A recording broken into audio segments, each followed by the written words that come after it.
Lwc dwi a dwi'n gweithio fel gweithiwr achos atebion tai yng Ngwasanaeth Ddigartrefedd Cyngor Gwynedd.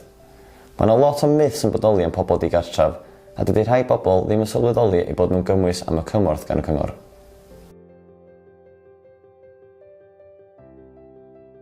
Tydy hyn ddim yn wir oherwydd mae rhywun yn gallu bod yn digartraf wrth cysgu ar soffa'n tŷ ffrind, cysgu mewn hostel neu byw mewn llety dros dro.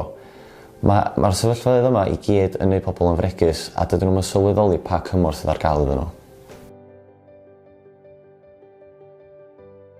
Tydy hyn ddim yn wir oherwydd mae sawl pobl sydd yn digartraf ar hyn o bryd yn Gwynedd mewn gwaith a enghraifft yn ddiweddar rydym wedi helpu paramedig a nyrs gyda sefyllfa nhw.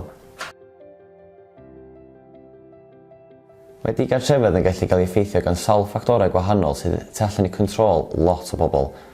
Mae hyn yn gallu cynnwys problemau talu rent,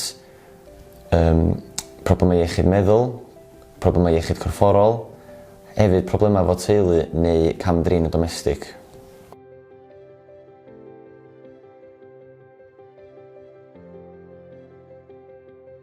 Mae sawl rheswm dros colli eiddo.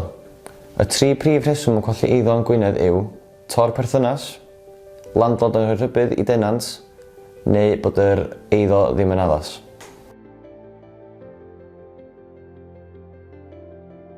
Dydy stori bob person digartraf ddim yr un fath, a mae'r help rydyn ni'n gallu cynnig yn amrywio o berson i berson.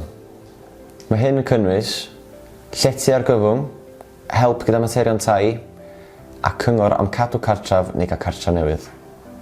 Os ydych chi digartraf neu gwynebu digartrefedd, cerwch ar wefan Cyngor Gwynedd neu cysylltwch gyda rhif ffôn ar diwedd y fideo.